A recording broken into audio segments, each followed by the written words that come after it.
So there is another, moving on to the next topic. There are reasons for this, like success of these Europeans over Indians, multiple reasons are there. First, you see that political disintegration among Indian rulers. India was not united, no nationalism was born. You see, India was like many feudal states. Am I right? There is Maratha state, there is Sikh state, there is Mysore state, there is Travancore state, there is Awadh state, there is Coromandel state. You see that Bengal state. You see, India was divided into many feudal economies or feudal polities or feudal states. So the fragmentation of the political disintegration is one of the reason for this British to succeed here, Europeans to succeed here. Okay. Another reason is the autonomous states. Autonomous states, they have their own interest. Am I right? If Travancore is a state, the interest of Travancore is different from Mysore. Interest of Mysore is different from these Marathas. They don't have a unified what is called a defense mechanism, revenue mechanism or administration. Nothing is there. It is totally scattered. Then decentralization, internal rivalries. Decentralization, many feudal states resulted in decentralization that further resulted in rise of new what is called local puppets or puppet rulers or local chiefs or maybe smaller feudal states, feudal lords, etc.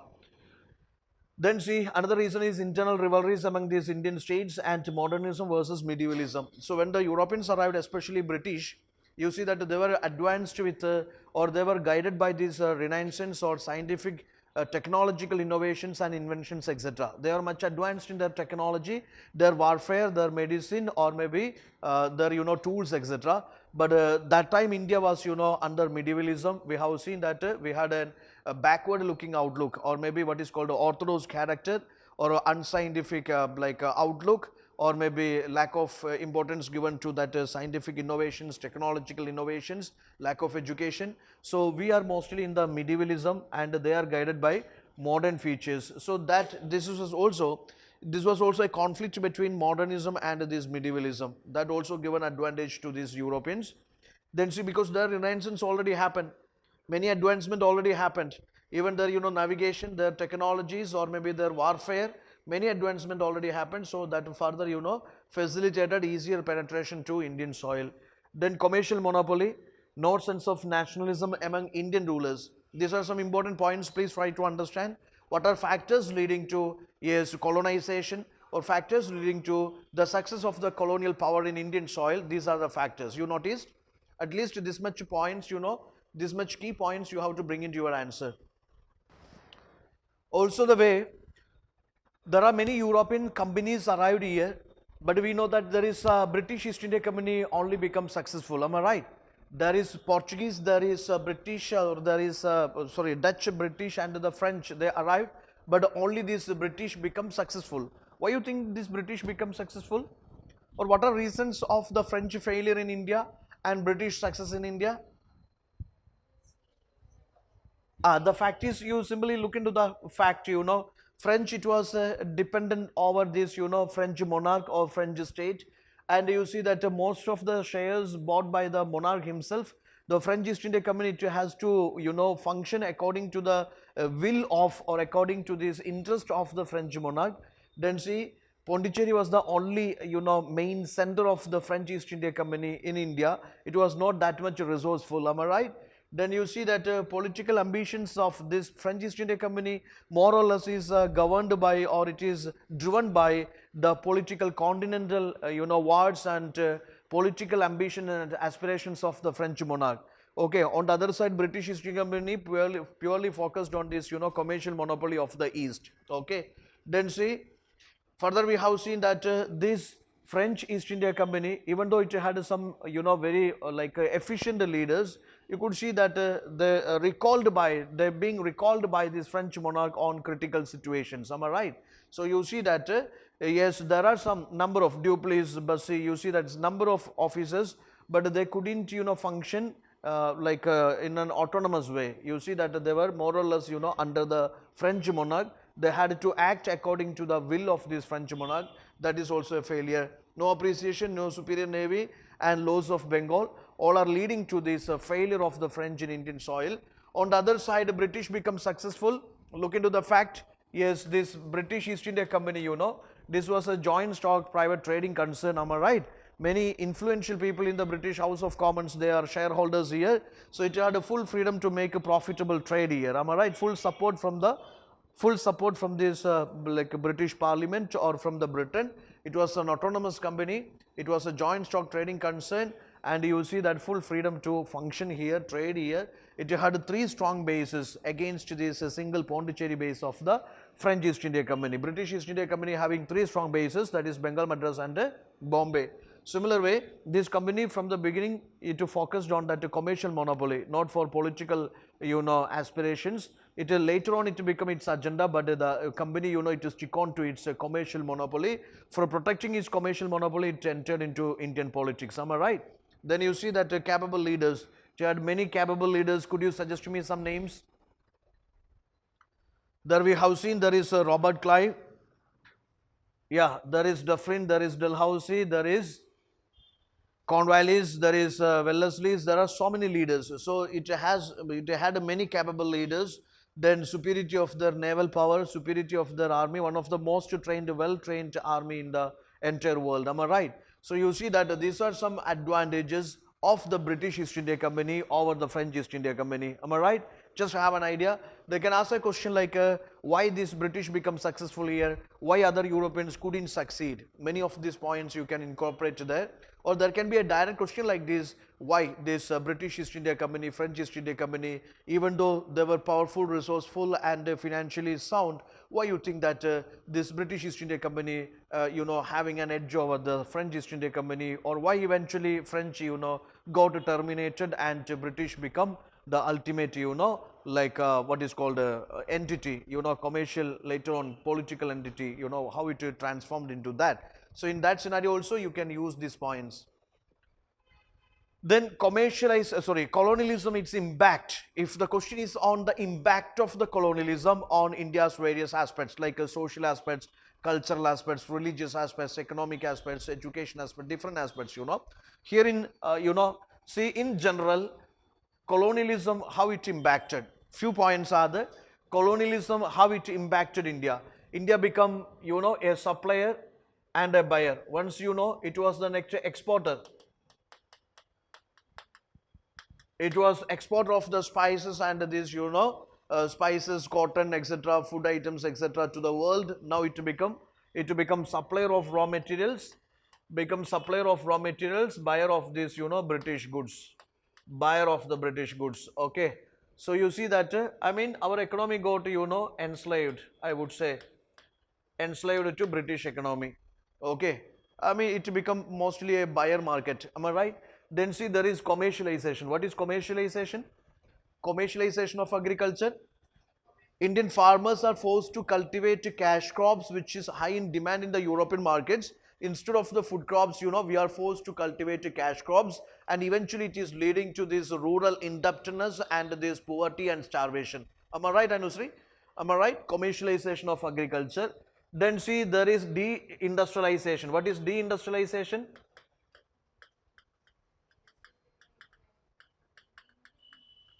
Deindustrialization.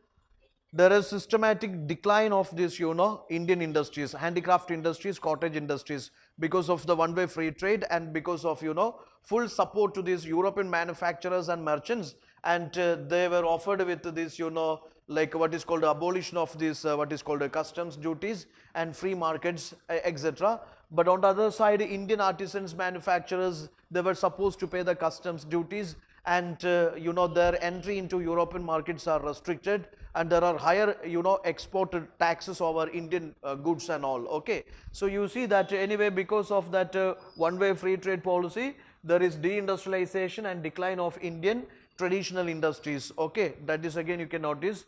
Then domestic and international markets for Indian crafts were lost. Farmers suffered due to revenue experiments of the British. You might have noticed there is permanent settlement, there is Ryotuwadi settlement, there is Mahalwadi settlement. Then see commercial agriculture leading to this rise in the number of landless workers. It's eventually leading to rural indebtedness, and later on you see that this shift to this poverty and starvation, famine situations, etc. Then you see there is rise of new class money lenders. there is rural indebtedness, there is famines, and there is large scale, like death of these poor Indians. Okay, all this I would say that these are impact of this. At least these are some economic impacts of this British colonialism. Okay, or this is the way this British colonialism impacted Indian economy. Then see on the other side, some positive elements are there. This British rule resulted in introduction of this, Western values in Indian society. Okay, the idea of liberty, freedom, equality, human rights, etc., becomes so popular. It becomes so popular. It becomes so popular among this or in Indian society, and you see that there are legal interventions into ending some social injustices. For example, there is child marriage. There is child marriage regulation act is there, age of consent act is there, sati regulation or abolition act is there. Then there is restrictions over abolition over this infanticides, etc. So many legal interventions done by the British to end this anti-social or inhuman practices prevalent among these Indian communities or societies. Okay, then better status offered to women in society, many initiatives by the British, and also promotion of this women education, primary education, mass education, etc., leading to betterment of the women. Am I right? Then see English language in Indian culture. So there is the introduction of the English language. For the first time, I think it was in 1813, there is an idea of 1 lakh rupees for the promotion of education. Then continuously you might have seen there are many initiatives, and especially Wood's Dispatch, Magna Carta in English education. You see that. So English education, that you should understand that united these Indians. Yeah, that is one of the biggest advantage. India is a nation which is known for diverse dialects, languages, communities, cultures, etc. So this India got united with a single language. Now the north and south can communicate in a single language. They can understand the problems in a single language. Am I right? So you see that is another advantage. Regional languages were ignored. That is another disadvantage. Then Charter Act 1813 authorized promotion of Western science. Okay, building schools, hospitals, railways, etc. So that is into infrastructure, into medicine, or into health sector, into education, into civil services, into judiciary, into police reforms. They have done something well, but you must understand, yes, the real intention behind such reforms, it was actually enhancing this British imperialism, British colonialism. Am I right? That's it. You got the points, all of you? Thank you. Now there is another popular question. This you already UPSC asked on this Indian Renaissance, Indian intellectual awakening, Indian socio-religious reformism, a favorite area of UPSC. So UPSC can ask a question like, what are the characteristics of this Indian, Renaissance or Indian national awakening? You see that the Indian Renaissance is 18th century. You see that. There is, sorry, 19th century, there is socio-religious reform movements, which is, which actually started by, Rajaram Mohan Roy. Am I right? Brahma Samaj. So you must know the nature of, the character of, the characteristics of, or the salient features of the socio-religious reform movements of 19th century. First of all, you should understand that they were reformist and revivalist in nature. What is reformism?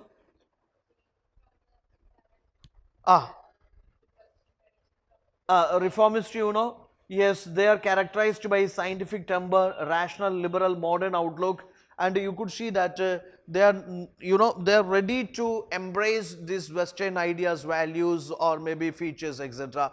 They find nothing wrong in that. Okay, so they are guided by this science or rational values or this reasoning, and there is nothing wrong in accepting or embracing this Western science, Western values, Western innovations, etc. Okay. On the other side, revivalism is, you see that they believe in this basic fundamental thing that Western system is ruining in its character. So Indian system will not, or maybe Western things will not suit Indian system. They wanted to revive. They wanted to revive on culture, on society, on religion, on values. They don't want to incorporate Western things into Indian. Okay. So you see that Arya Samaj, Deoband movement, these are some examples. Okay. Focus is on rediscovery of on culture, on pride, on values. Okay. They wanted to revive, reshape this on system civilization values. They want to remove these evils from that, okay, but not of the point, not of the idea of incorporating these Western things into this, okay. So Arya Samaj is the best example. So reformism, revivalism, this is nature of these movements, and you should understand that whatever the reformist movements which happened already, look into that, they had a sense of pride in on civilization.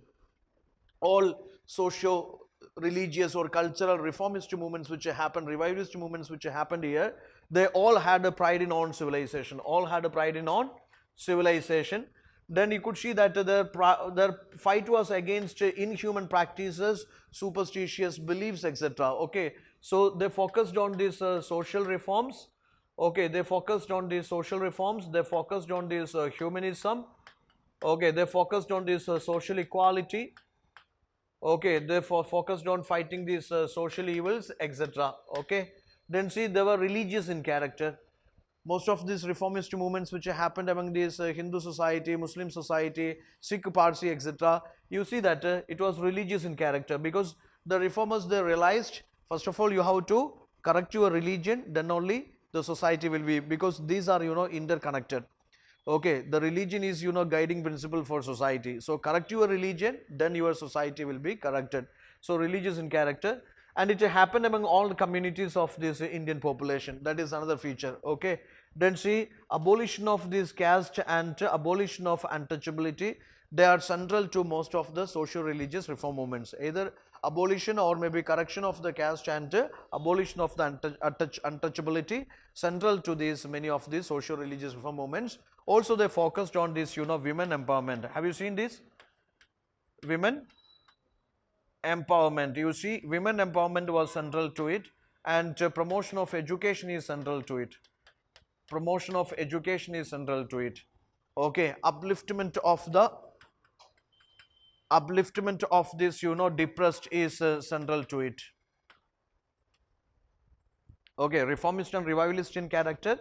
Then I said, yes, they had a sense of pride in on civilization. Then it was, human, or it fought for humanism or socialism, or it was against superstitious beliefs, anti-social, anti-human practices, religious in character, and it reflected among all communities, focused on abolition of the caste and abolition of untouchability, focused on the promotion of education, focused on this women empowerment, focused on this upliftment of the depressed sections. Am I right?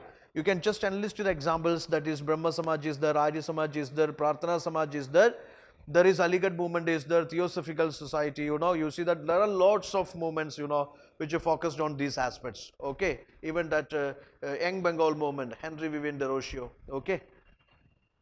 Features of Renaissance, just not into that. Yes, these features of Renaissance, look into the fact, you see reformism, self-correction, okay, self-correction of these decadent traditions, irrational social customs, revivalism, revivalism, Indian spirit of communal unity and harmony was revived, reformation, not a revolution, slow structural changes from within. Then see, mostly urban phenomenon. Actually, it is centered around the urban cities and towns, not penetrated to rural areas. Then spread of the movement, it was regional, but it was universal in vision. Reach was regional, but its ideologies, visions, that was teachings, it was universal. Okay, so these are some key words which you can bring into your answer. If the question is about this, characteristics or salient features or relevance of this 19th century socio-religious reform movements, you understood? So some keywords you can write down if you wish. Then coming to this thing is also a main stuff only. You must know the limitations, the achievements of the socio-religious reformers or reformist movements here. One is like on the side of limitations, yeah, this is simply a guesswork here. What is one of the limited achievement of this, or why limited success of the socio-religious reform movements? I would say that is narrow social base. What was the social base? What was his social base? Yeah, we could see that the social base is, yeah, educated. You said it, educated. Yeah, urban, upper class. Am I right? educated, English educated, urban upper class only. There is no middle class participation, lower class participation, no rural participation. So social base is limited to, and again it is limited to educated class only. Their pamphlets or maybe their literary works and their newspapers, their articles, could be read by only these, literate people only. Illiterate can't read or write or understand. Am I right? So narrow social base. And also they don't believe in that particular, they all focused on propagations and promotion of the teachings, etc. But again, coming to penetration to rural or maybe visiting the rural villages and educating them in person, that is mostly absent here. Okay. Then second thing is blind faith in the foreigners. They believed in the providential mission theory. They believed, most of the educated Indian intellectuals and these reformers believed this British, British will do justice. British, just like in the Western world, they will do justice here. They will introduce good governance, democracy, socialism or social equality. So they simply, they had a blind faith in this, fair system of these foreigners. Then see, protest came from these Orthodox people. Okay, when the reformers are there, they challenge the caste system, untouchability, and these Orthodox rituals and sacrifices and Orthodox practices, etc. Yes, they also faced criticism and opposition and threat from these, Orthodox communities. Then see, widespread illiteracy is one reason why the teachings couldn't penetrate to every part of the nation. Okay, because their teachings and their newspapers or their articles or whatever the things, that could be only understood by the literate people. Am I right? That time the education, we never received that, like 50%, even 60% or 70% literacy, etc. Most of the people were illiterate. Am I right? This education limited to urban upper class only. Lacks of all India character. Most of these movements, limited to certain regions only. Some are to Bengal, some are to Punjab, some are to Maharashtra, or some are to South. You see that limited to regions only. So that's lacking all India character. Neglect of medieval India. You look into this. These are some limitations of this, socio-religious reform movements. On the other side, achievements, you see, they focused on women emancipation. Almost all the movements, yes, they strongly advocated this empowerment of the women. Then universal education, legislative interventions into practices, social equality, promoted nationalism, scientific rational approach. So all these are some achievements or positives of this, yes, socio-religious reform movements of 19th century. This question was already asked. Now, since it is history, it is always, old wine in the new bottle approach UPSC always have. So you can expect this question in the new word, new framing or new format. Now, this was also a popular question. Young Bengal followers Derosio left a little distinctive or permanent impression on the plane of religion and philosophy. Yeah, Derosian movement, Young Bengal movement, its most important limitations or maybe its shortcomings.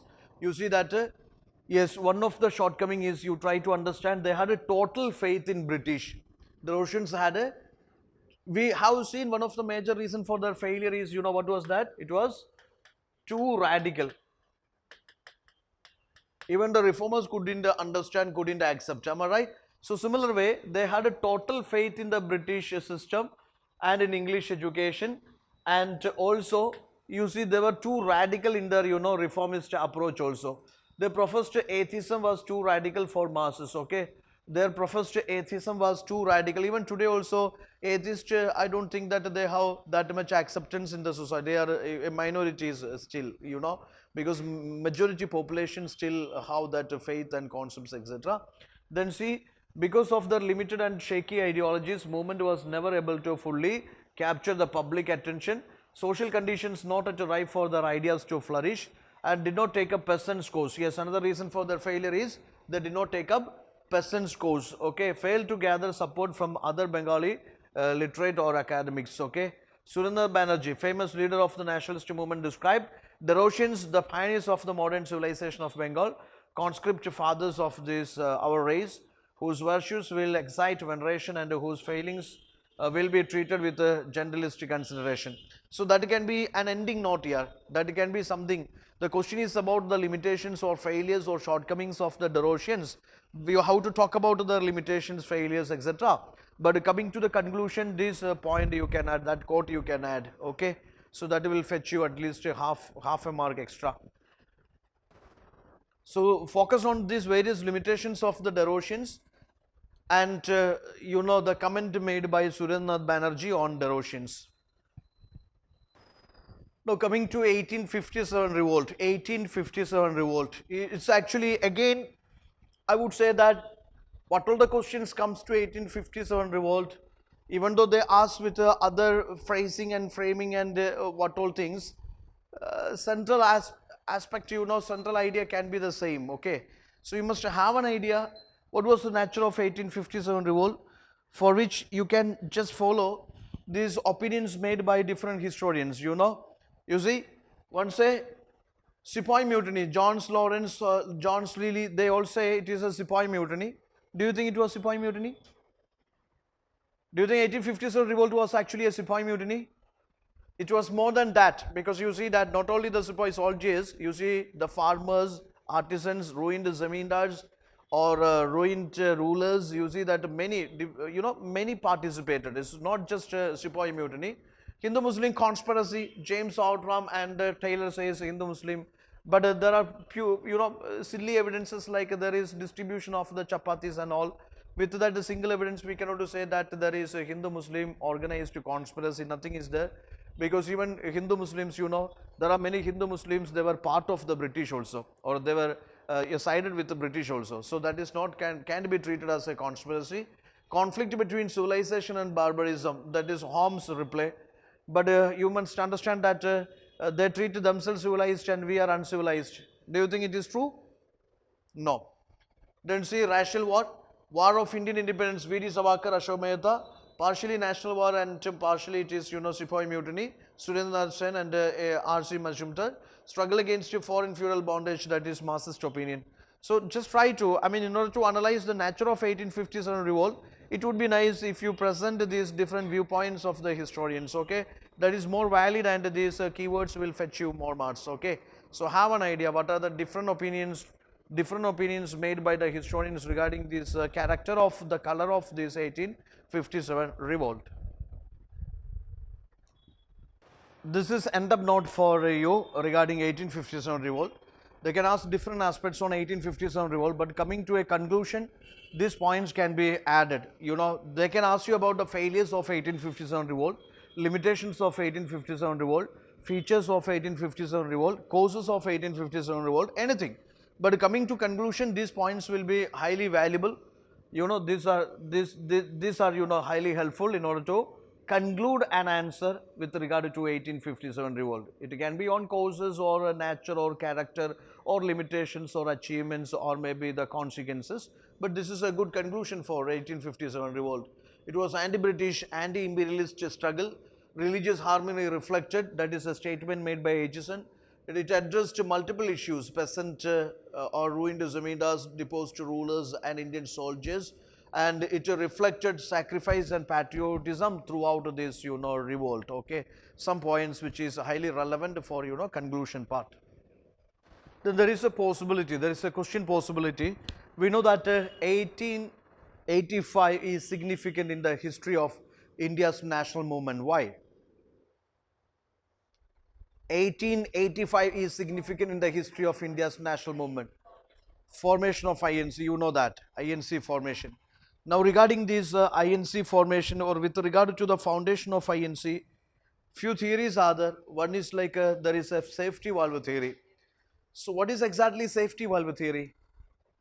We know that a person, the brainchild behind the formation or foundation of INC was not an Indian, it was a British retired civil servant, it is A.O. Hume. So there is a popular theory which is safety valve theory with regard to foundation of INC. So what is exactly safety valve theory?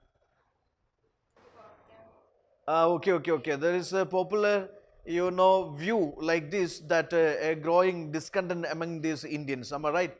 Indian farmers, artisans, and this, different social classes against this British rule. So there is a high probability of next round 1857 kind of, revolt against British. In order to resist it, we must create a forum, a platform, so that the educated Indians will speak for this, uneducated Indians, okay. That way we can successfully resist this ever-growing discontent and thereby a possibility of next round anti-British war. Okay, to resist another round, second round of anti-British war, we shall create a platform for the educated Indians. There they will speak for this, other Indians, poor Indians, and by creating such a platform or a what is called a intermediary, or maybe like what is called a broker kind of platform, we can resist this particular ever-growing, there is a possibility of this anti-British war that can be resisted. This was the idea. But this safety valve thesis does not explain satisfactorily the foundation of Indian National Congress. That is the question. The safety valve thesis does not satisfactorily explain the foundation of INC. If that is the question, you must understand the points. Hume was the secretary. See the valid points to that answer. Hume was the secretary of the Department of Revenue, Agriculture and Commerce. So the question is, how could the secretary of these departments get access to Home Department files or CID reports? That is the first question. Hume was the secretary to the Department of the Revenue, Agriculture and Commerce. Okay, there is already a claim like this. This A.O. Hume already go to the files, he already go to certain CID observations or files or reports that there shall be a future, war against this British. Okay, based on that he suggested this idea. But the problem is, like you see, he is the secretary to the Department of Revenue and Agriculture and Commerce. So how a secretary to Revenue Department can get access to Home Department, and how he can get to this, what is called a CID reports, etc. So that is the question number one. Okay. Second is, he was then in Simla while Home Department files kept in Delhi. They were not sent to Simla. This guy A.O. Hume, he is secretary to this Revenue Department. He is actually, posted in Simla. And where is Home Department? That is in Delhi. So from Delhi to Simla, there is no proof of, sending these, CID files or these reports to Simla. No proof is there. So how a person from Simla can get access to these, files of the Home Department in Delhi? Okay, that's the question. First of all, those 7 volumes of secret reports have not been traced of any of these archives either in India or London. You see, these files are not accessible. These are not, he said that the 7 volumes of secret reports about this future war or conspiracy against British, such 7 volumes, not found, not traced in India or London, nowhere it is traced here. So there is no proof of such, existence of such 7 volumes of secret reports. No proof is there. Then see, if Congress was founded out of the fear of outbreak, why did Hume and British officials wait for 7 long years? You see, this is happening in 1885. When was that 1857 revolt happened? Exactly in 1857 only. So after 1857, it's so many years later on you see that it happened. What happened? INC formation. And also the report was, seen in 7 years early. 7 years? 7 years early. So after 7 years only the formation is, the foundation is happened. So what comes with that, the report was in 1878 and Congress foundation is in 1885. That means around 7 years waiting period is there. So why that much, waiting time? Then see, Wedderburn writes that warning of this threatened danger came to Hume from a religious guru of the Tibet, and the evidence of 7 volumes was shown to Hume by the gurus. Though Hume was in fact a student of Eastern religions and impressed by gurus, why should Hume believe that these reports must necessarily be true? There is another valid point is that these reports, ideas given by a guru of Tibet. So why he alone trust on these words of a guru? Is a government officer. Why he alone trusted the words of a guru? So these are some counterpoints here, because safety valve thesis does not satisfactorily explain the foundation of INC. If that is the question, these points can be brought into your answer, okay? Because you are secretary to this Revenue Department, but he never got access to Home Department. He was posted in Simla. Home Department was in Delhi, okay? And the so-called 7 volumes of secret reports, we don't know it was actually actually existed, because no traces found from this London or Indian library, okay? Nowhere the 7 volumes of the secret reports is traced. Another thing is like it is once the report was in 1878, this formation of INC was in 1885. That is, even after 7 years long gap, this INC was founded. So why is such a long years gap? That is another question. Then said that this idea or these secrets shared by a guru from Tibet, why he alone depend on the words of a guru. Okay, so these are some points where you can, you can, like counter the idea. Safety while thesis satisfactorily explain this foundation of INC. Yes, you can counter it, and these points will help you to say why this safety while thesis does not, or that it does not satisfactorily explain foundation of INC. These are the points. Okay, got it, all of you? So some keywords you must notice is, you see that he is actually secretary to this Department of Revenue, Agriculture and Commerce. Then files are with the Home Department. His office is in Simla, Home Department is in Delhi. Okay, you see, and also it is about the 7 volumes of secret reports, but it is not traced in India's library or London library. Then see, the report was happened in 1878, but Congress Foundation in 1885. So why such a 7 long years wait? Okay, then see, another point is he got this report from a religious guru of Tibet. Okay, why he alone trust on these reports of, or maybe the ideas of a guru? Okay, these are some points. Okay, you noticed, fine, good. These are also some additional points, you can bring into that particular answer. You can just note down. You can just note down the core points. Then with regard to India's freedom struggle movement, Indian national movement, we know that there are 3 major, phases. There is moderate phase, extremist phase and Gandhian phases. Even the revolutionary phase is also there. But coming to moderate phase, try to understand it was, yes, it was comprised of the urban educated Indians. Extremist is urban lower middle classes. Then Gandhian phase, you can see that social base consists of these peasants, workers, capitalists, moneylenders, merchants, urban upper class and lower class, etc. Okay, so the real mass movement it happened during Gandhian phase. Am I right? So during this moderate phase, it is limited to urban educated Indians. Extremist phase, it went up to urban lower middle classes.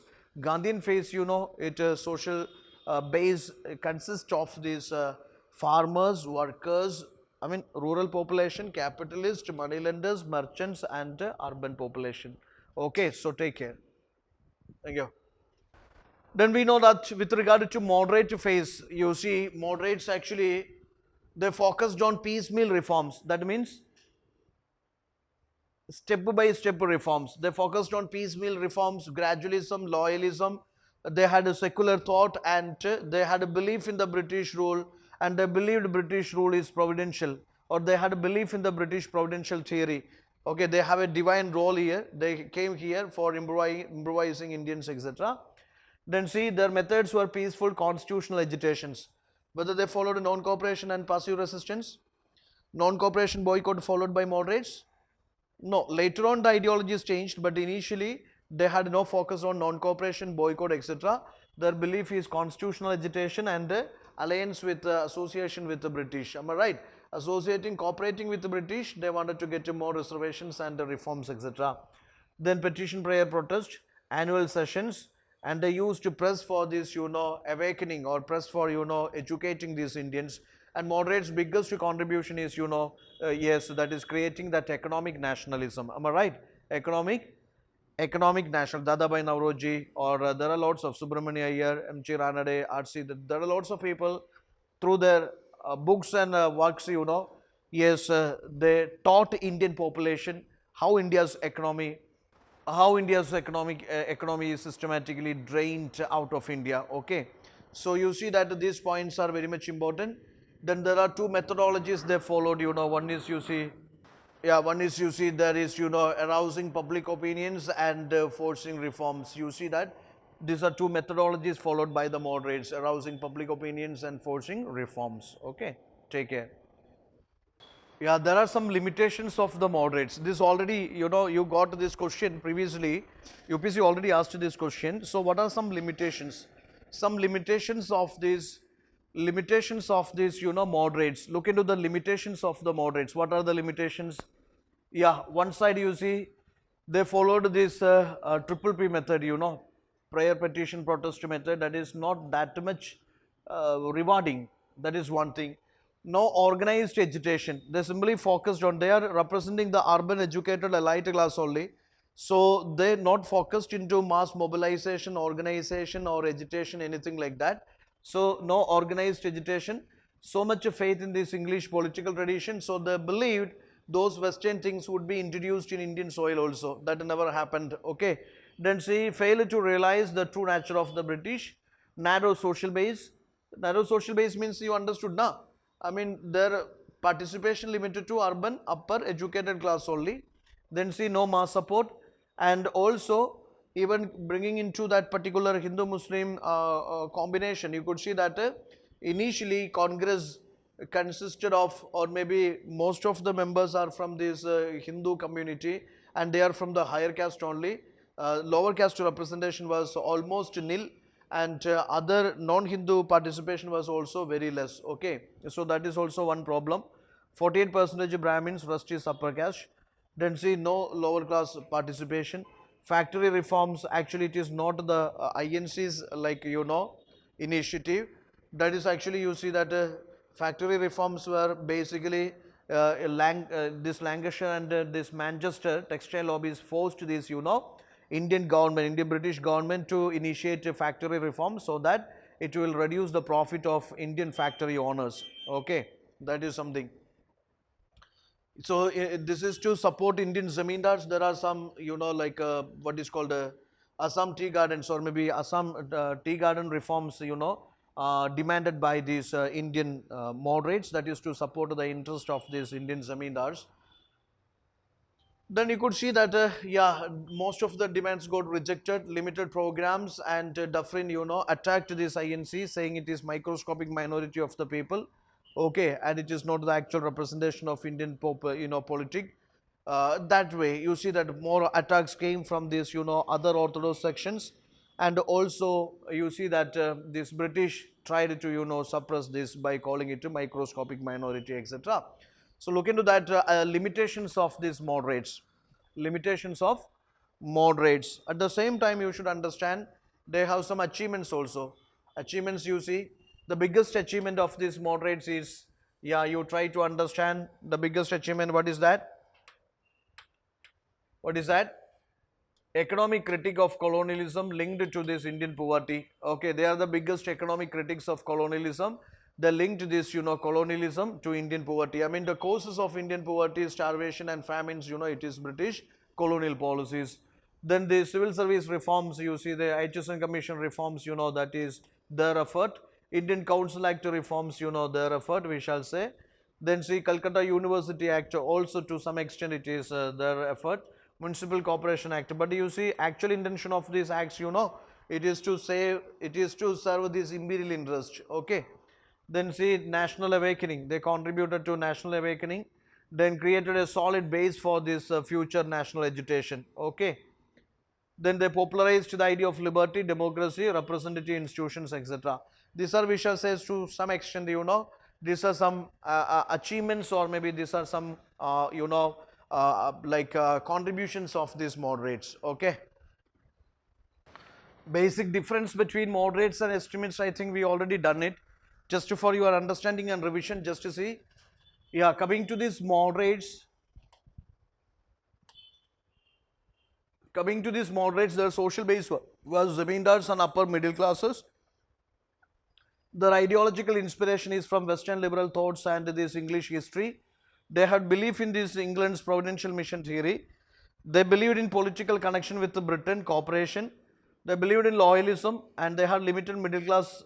This phenomenon limited to this educated middle class intelligentsia. They demanded constitutional reforms and share in this service. Then see, they followed the constitutional methods of protest. But coming to extremist, this is extremist. Coming to extremist, they are educated middle and lower middle classes, and their inspiration is from Indian history, culture, or this national education, etc. They rejected providential mission theory of this British. They believed in confrontation. They focused on non-cooperation. Am I right? They focused on non-cooperation. They focused on non-cooperation. They focused on boycott, etc. Okay, and they believed in Swaraj concept. See, they believed crown is unworthy to claim loyalty, and they believed in mass agitations. They believed in mass agitations. They followed extra constitutional methods, non-cooperation and boycott. And see, they are fighter class. Okay, so take care. These are some basic differences between moderates and extremists. Okay, differences between moderates and extremists.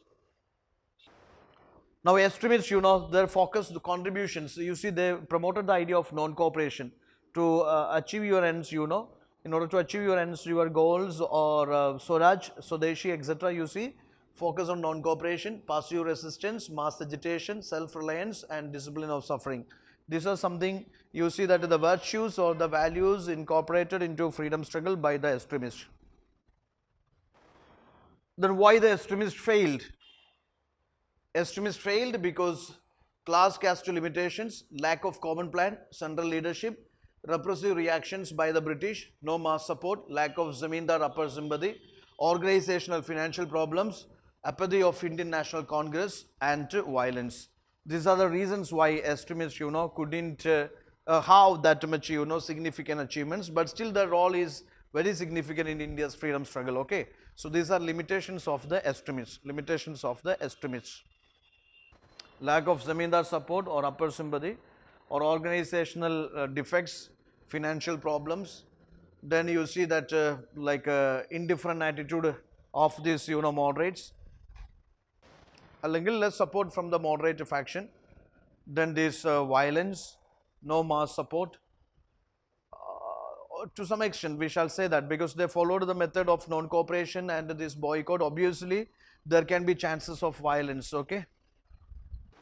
Yes, by the extremists, having a greater significant role in the history of freedom struggle, and also this, rather than extremist, I would say that it will suit for the revolutionaries, because extremist is again fine because they had mass support, so you can go for the revolutionaries. Extremist next to version is revolutionary, militant nationalist, revolutionary. So this will more suit that revolutionaries here. Just make a correction, revolutionaries. These are the limitations, failures of the revolutionaries. Okay.